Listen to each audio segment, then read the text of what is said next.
Boa tarde, Largo São Francisco!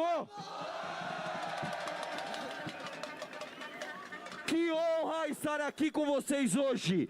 Que honra de estar aqui com essa multidão preto, amarelo e branco! Puta que pariu, obrigado por vocês terem vindo!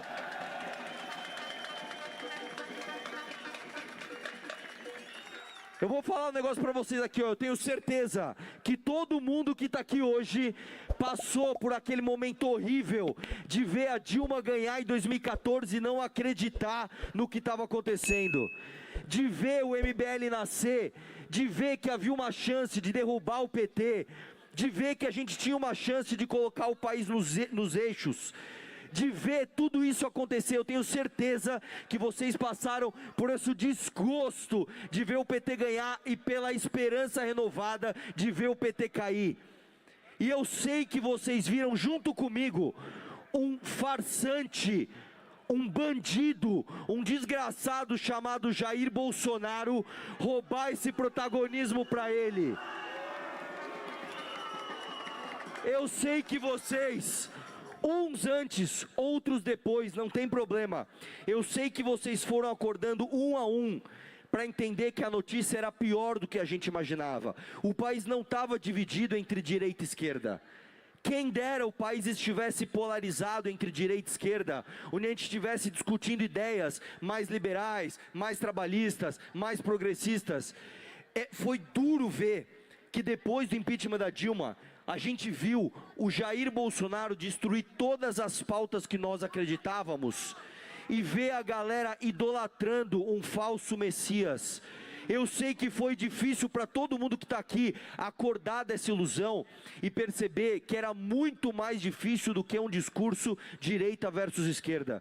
Eu tenho certeza absoluta que doeu no coração de todo mundo que está aqui ver o teu parceiro que estava na rua com você lá em 2014, em 2015, em 2016, querendo derrubar Dilma, querendo caçar Marajá, querendo prender vagabundo, ver esse cara idolatrando outro ladrão porque tem um sobrenome Bolsonaro. Eu sei que doeu no coração de cada um de vocês.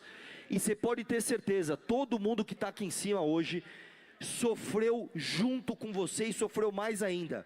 Quando a gente denunciou isso, a gente foi alvo de perseguição, a gente foi alvo de xingamento, a gente perdeu qualquer prestígio que a gente tinha dentro da nossa seara política, que era a direita. E o que a gente fez?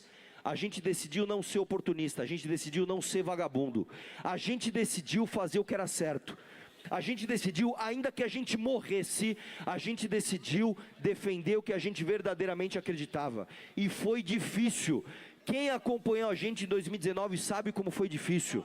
Foi muito difícil falar: eu não quero um PGR petista, eu não quero o Cássio Nunes no STF, eu não quero vetar decisões, a lei que acabava com decisão monocrática de ministro supremo. Eu não quero isso.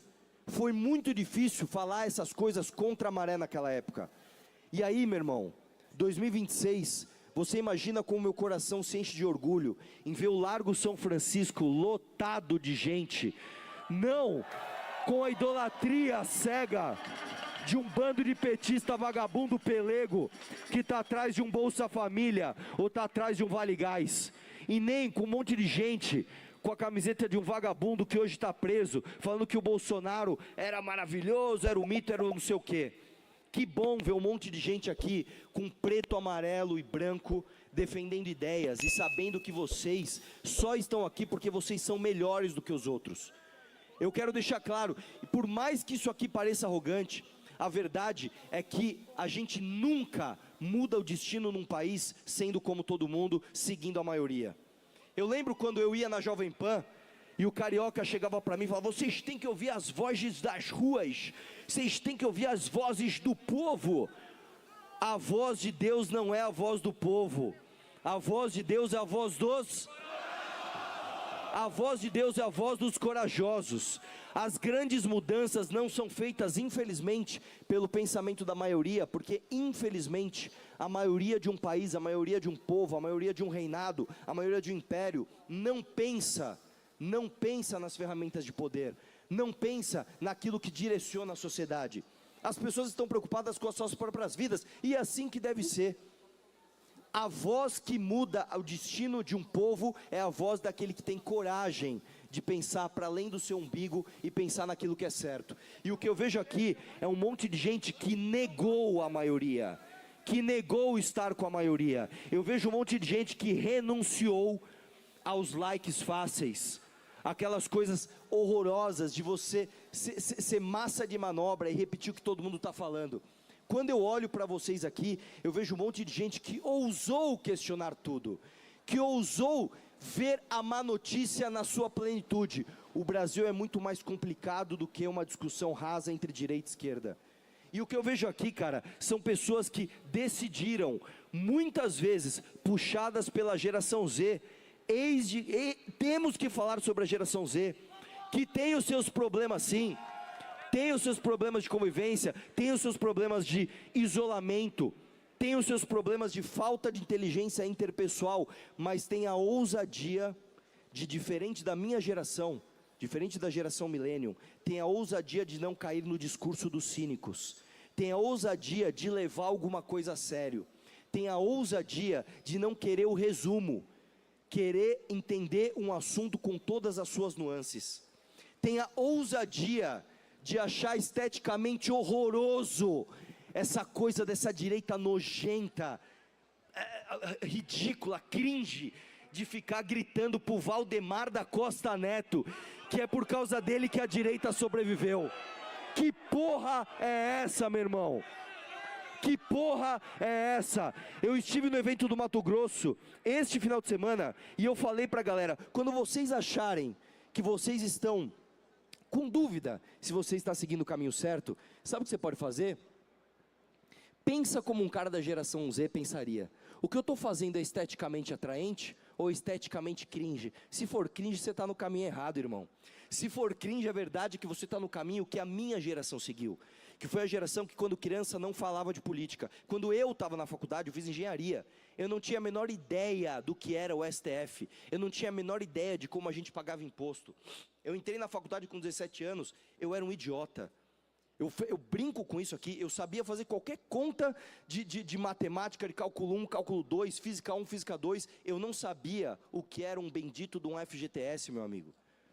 Eu aprendi na prática. E hoje eu vejo moleques de 16, 17 anos que sabem infinitamente mais do que eu quando eu tinha a idade deles. Por quê? Porque ousaram questionar tudo. Porque ousaram olhar para o seu redor e falar, as coisas não precisam ser assim. A verdade é essa, a verdade é essa. Eu quero uma salva de palmas para a galera da geração Z.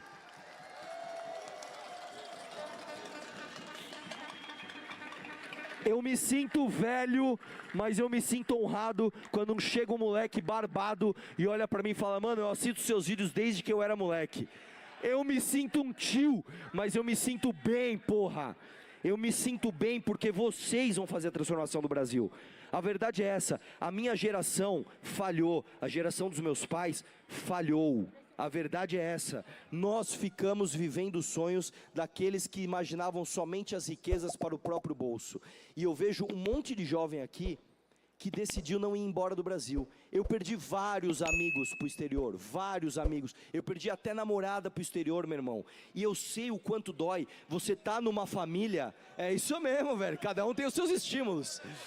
Eu sei o quanto dói. Você tá numa família em que o filho faz conta de quantas vezes vai ver o pai e a mãe, porque pode visitar o Brasil uma vez por ano e sabe que o pai e a mãe não vão durar para sempre, meu irmão.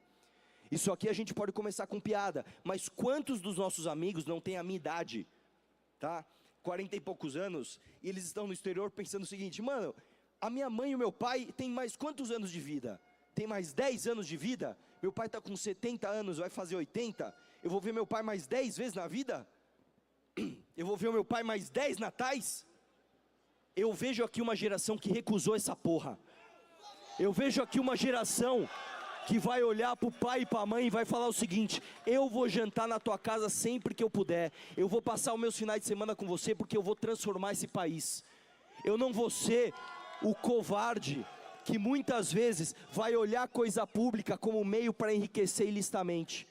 Eu não vou fazer como muitas pessoas, infelizmente desta faculdade também fizeram, que usaram o dinheiro público para se formar, para estarem acima da média técnica do que o Brasil é, e usar sua capacidade cerebral para ganhar dinheiro em outro país. E eu nem posso chamar isso de covardia, meu irmão, sabe por quê? Porque esse cara muitas vezes não teve escolha, brother. Muitas vezes esse cara se formou, trabalha pra caralho, e ele vê todos os dias o dinheiro dele indo embora por impostos. Ele tá vendo a vida da filha dele em risco, porque é capaz dela ir pra faculdade e tomar um tiro na cara porque alguém ia roubar o celular dela. Como é que eu vou chamar esse cara de covarde? Mas eu posso chamar você de corajoso, porque você esteve aqui falando, eu vou transformar o Brasil, e você vai voltar para cá, para criar os seus filhos aqui, para criar os seus filhos aqui, para ensinar a língua nativa, para os seus filhos falarem português, para os seus filhos conversarem com seus pais e com seus avós, e contar das lembranças históricas que eles tiveram das suas infâncias, nos bairros onde eles viveram. Eu não quero ter medo de ir no bairro onde eu convivi com a minha avó, cara. Eu não quero ir pro Jabaquara com medo de ser assaltado, porra. Eu não quero levar minha sobrinha no Belém e ficar com medo de dar um rolê na praça, onde eu passeava com os meus avós maternos, e falar, toma cuidado para você não tomar o tiro. Vamos aproveitar rapidinho, vamos embora para casa. Eu não quero mais isso. Eu não quero mais isso. E a questão é o seguinte, quem é que tem condição de mudar esse país? Vamos às opções.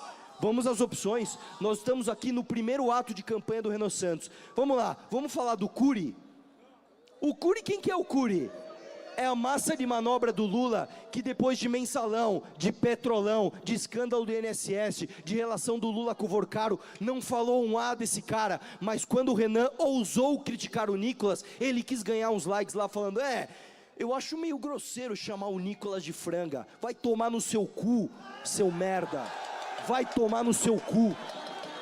Eu acho grosseiro um bosta de um parlamentar pegar o relatório que vai transformar PCC e Comando Vermelho em facções, em organizações terroristas, fazer o vídeo, ganhar os likes e abrir mão da porra do relatório.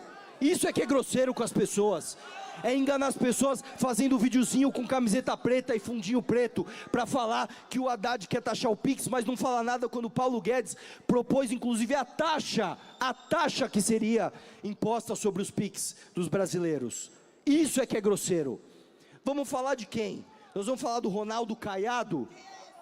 Do Ronaldo Caiado, que vai ter que ir para o debate defender que o vice bom é o Kassab.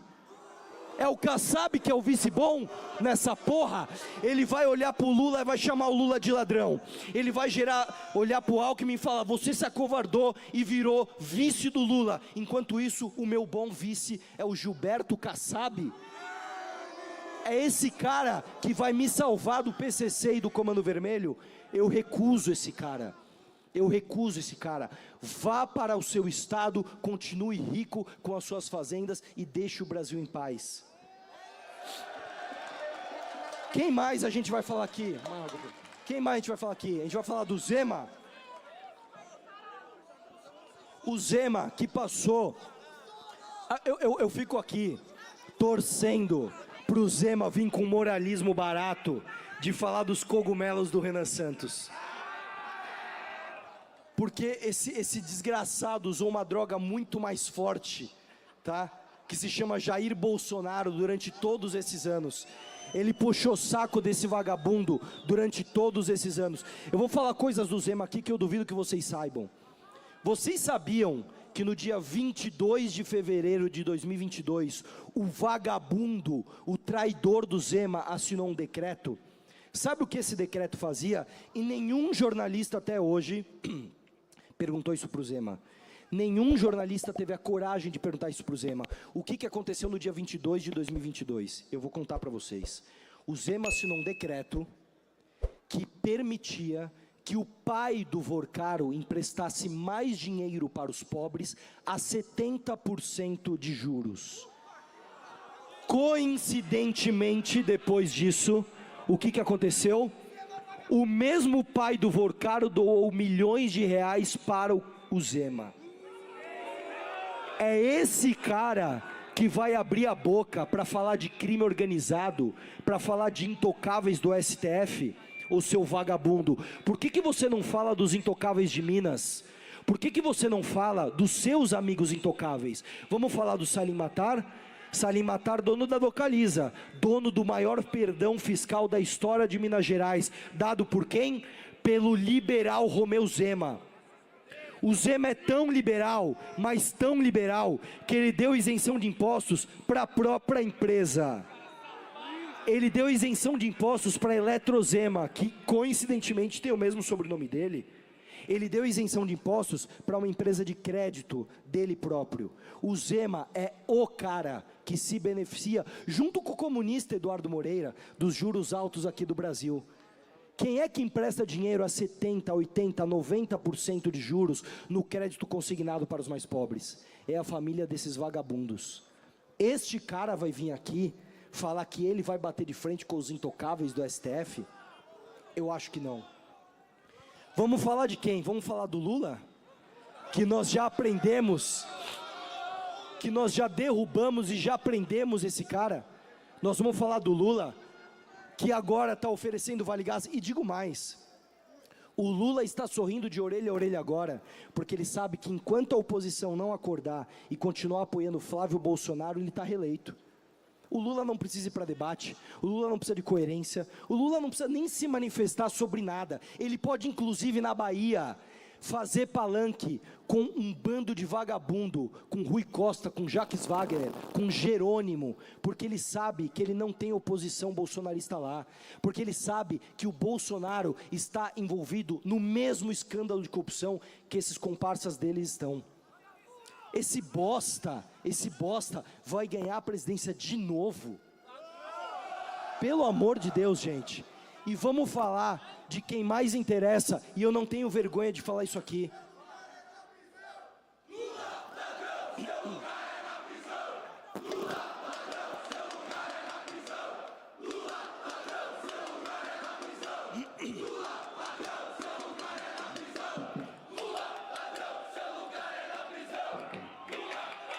Que orgulho dessa turma. Que orgulho dessa turma. E vamos falar do maior vagabundo de todos. E por quê? Porque o traidor é pior do que o seu inimigo declarado. Se você está numa guerra e um soldado da sua mesma farda lhe trai com o exército inimigo, ele é pior do que o exército inimigo. Nem os mafiosos aturam os traidores. O Flávio Bolsonaro, ele é o pior de todos, porque ele é o traidor das nossas pautas. Ele traiu tudo aquilo que ele prometeu na campanha com Jair Bolsonaro, em nome de ficar solto, em nome de ficar livre, e com a população muitas vezes anestesiada, achando que estava apoiando um cara de direita.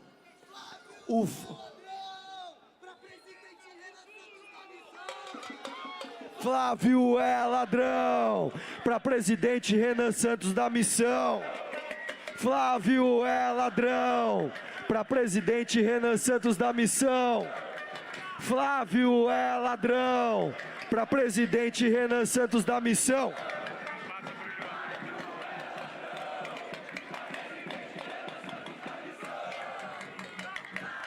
Então é o seguinte, meus amigos, para finalizar, eu quero lembrar vocês do que a gente está fazendo aqui. A gente está usando sonhar e a gente está usando realizar os nossos sonhos.